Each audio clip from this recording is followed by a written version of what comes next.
നമസ്കാരം. Smile centre ഇന്ത്യയുടെ YouTube ചാനലിലേക്ക് സ്വാഗതം. ഇന്നത്തെ വീഡിയോ ഒരു പ്രധാനപ്പെട്ട വീഡിയോ ആണ്. നമ്മൾ മൂർച്ചയേറിയതും കൂർത്തതുമായ പല്ലുകൾ മൂലമുണ്ടാകുന്ന പ്രശ്നങ്ങൾ എന്തൊക്കെയാണ് എന്നുള്ളതിനെക്കുറിച്ചാണ് നമ്മുടെ ഇന്നത്തെ വീഡിയോ. അപ്പോൾ ആദ്യം തന്നെ മൂർച്ചയേറിയ പല്ലുകൾ എങ്ങനെ വരുന്നു എന്ന് നമുക്ക് ആലോചിക്കാം. പലപ്പോഴും മൂർച്ചയേറിയ പല്ലുകൾ വരുന്നത് എപ്പോഴാണ്? നമ്മൾ പല്ലുകൾ എന്തിനാണ് ഉപയോഗിക്കുന്നത്? നമ്മൾ പല്ലുകൾ ഉപയോഗിക്കുന്നത് ഭക്ഷണം ചവച്ചരച്ച് കഴിക്കാനാണ്. അപ്പോൾ ഈ ചവച്ചരച്ച് കഴിക്കുന്ന സമയത്ത് പലപ്പോഴും പല്ലിന് തേയ്മാനം സംഭവിക്കുന്നുണ്ട്. വർഷങ്ങൾ കൊണ്ട് ഈ ചവച്ചരച്ച് കഴിച്ചുകൊണ്ടിരിക്കുന്ന ആ പല്ലുകൾ അതിൻ്റെ അഗ്രങ്ങളൊക്കെ കൂർത്ത് വരും, തേയ്മാനം വരുന്നതുകൊണ്ട്. ഇതിന് പുറമെ ചില വ്യക്തികളിൽ ട്രീറ്റ്മെൻറ്റ് ചെയ്തിട്ടുള്ള പല്ലുകളുണ്ട്. ഇപ്പോൾ ഉദാഹരണത്തിന് റൂട്ട് കനാൽ ചെയ്തതിന് ശേഷം സമയത്തിന് ക്യാപ്പ് ഇടാതെ ഇരിക്കുന്ന അവസ്ഥയിലും ഈ പറഞ്ഞ പോലത്തെ പ്രശ്നങ്ങളുണ്ടാവാം.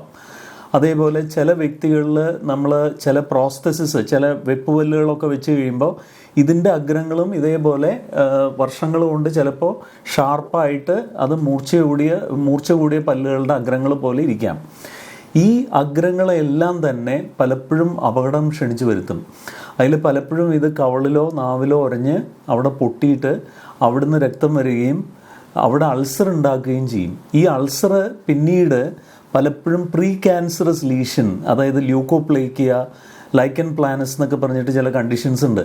ഇതെല്ലാം പലപ്പോഴും പ്രീ ക്യാൻസറസ് ആണ്. അതായത് ഇത് നമ്മൾ കറക്റ്റായിട്ട് കണ്ടുപിടിച്ച് ചികിത്സിച്ചിട്ടില്ല എന്നുണ്ടെങ്കിൽ അടുത്ത സ്റ്റേജിൽ ഇത് ക്യാൻസറായി മാറും.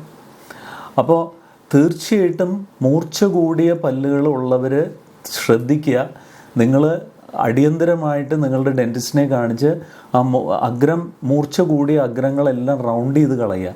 ഇനി അത് റൗണ്ട് ചെയ്യാൻ സാധിക്കുന്നില്ല എന്നുണ്ടെങ്കിൽ ചില പല്ലുകളിൽ ക്യാപ്പ് ഇടേണ്ടി വരും, ചില പല്ലുകളിൽ റൂട്ട് കനാൽ ചെയ്ത് ക്രൗൺ ചെയ്യേണ്ടി വരും, ചില പല്ലുകൾ എടുത്ത് കളയേണ്ടി വരും. എടുത്ത് കളയേണ്ടതാണെങ്കിൽ എടുത്ത് കളയുക. ആ മൂർച്ച കൂടിയ അഗ്രങ്ങളുള്ള പല്ലുകൾ അവിടെ വായിൽ വെക്കുന്നത് വളരെ അപകടം ഉണ്ടാക്കും. എനിക്ക് ഇതിൻ്റെ ഒരു വ്യക്തമായിട്ടുള്ള ഒരു 2 കേസസിനെ പറ്റി ഞാൻ പറഞ്ഞു കഴിഞ്ഞാൽ നിങ്ങൾക്കത് കുറച്ചുകൂടെ വ്യക്തത കിട്ടും. ഒരു പേഷ്യൻ്റ്, ഞാൻ 8-9 വർഷം മുമ്പ് ഇംപ്ലാന്റ് ചെയ്തൊരു പേഷ്യൻ്റാണ്. ഇദ്ദേഹത്തിൻ്റെ മകൻ എന്നെ വിളിച്ച് പറഞ്ഞു, ഇങ്ങനെ അച്ഛന് നാവിൻ്റെ അരികിൽ ഒരു അൾസർ വന്നിട്ടുണ്ട്, അത് ഹീലാവുന്നില്ല, ഞാൻ എന്താ വേണ്ടതെന്ന് ചോദിച്ചു. ഞാൻ പറഞ്ഞു ഉടനെ വരാൻ പറഞ്ഞു. അദ്ദേഹം വന്നു. ഞാനത് നോക്കിക്കഴിഞ്ഞപ്പോൾ ഒരു അൾസറുണ്ട്, നല്ല കട്ടിയുണ്ട്, ഇൻഡുറേഷൻ എന്ന് പറയും. അതായത് ആ അൾസറിൻ്റെ മാർജിൻ വളരെയധികം തിക്കായിട്ട് എനിക്ക് തോന്നി. അപ്പോൾ എനിക്ക് തോന്നി ഇത് വെച്ചുകൊണ്ടിരിക്കുന്നത് ശരിയല്ല.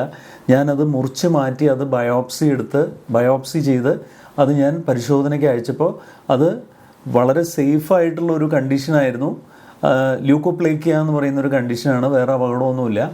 അപ്പം ഞാനത് പേഷ്യനോട് പറഞ്ഞു, ഇനിയിപ്പോൾ നമ്മൾ ഇനി പറയാനൊന്നുമില്ല. ഞാൻ ആ ഷാർപ്പായിട്ടുള്ള ടൂത്ത് മാർജിൻ റൗണ്ട് ചെയ്ത് കൊടുത്തു, അതോടുകൂടി അത് ശരിയായി. പക്ഷേ ഇതേപോലെ വേറൊരു പേഷ്യൻ്റ് വന്നു കഴിഞ്ഞപ്പോൾ ഷാർപ്പായിട്ടുള്ള ടൂത്ത് മാർജിനോട് ചേർന്ന് കിടന്നിരുന്ന നാവിൻ്റെ ഭാഗം, അതിൽ വളരെ വലിയൊരു അൾസർ വന്ന് അത് ക്യാൻസറായി മാറിയിരുന്നു. ഉടനെ തന്നെ നമ്മൾ എറണാകുളത്തുള്ള ഒരു ലീഡിങ് ക്യാൻസർ ഹോസ്പിറ്റലിലേക്ക് റെഫർ ചെയ്ത് അവിടെ വെച്ച് നമ്മളത് സർജറി ചെയ്ത് റാഡിക്കൽ നെക്ക് ഡിസെക്ഷൻ എന്നൊക്കെ പറയും. അതായത് കഴുത്തിൻ്റെ ഭാഗത്തു നിന്നുള്ള ലിംഫ് നോഡ്സ് എല്ലാം എടുത്ത് സർജിക്കലി കളഞ്ഞ് ഇവിടെയുള്ള താടിയുടെ ഒരു ഭാഗം മുറിച്ച് മാറ്റേണ്ടി വന്നു ആ പേഷ്യൻറ്റിന്.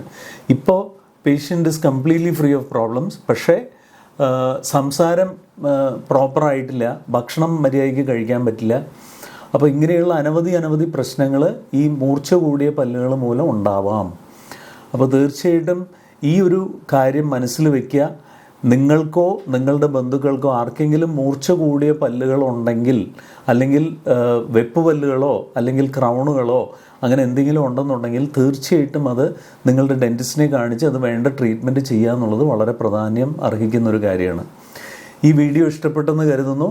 തീർച്ചയായിട്ടും ലൈക്ക് ചെയ്യുക, ഷെയർ ചെയ്യുക, സബ്സ്ക്രൈബ് ചെയ്യുക. നന്ദി, നമസ്കാരം.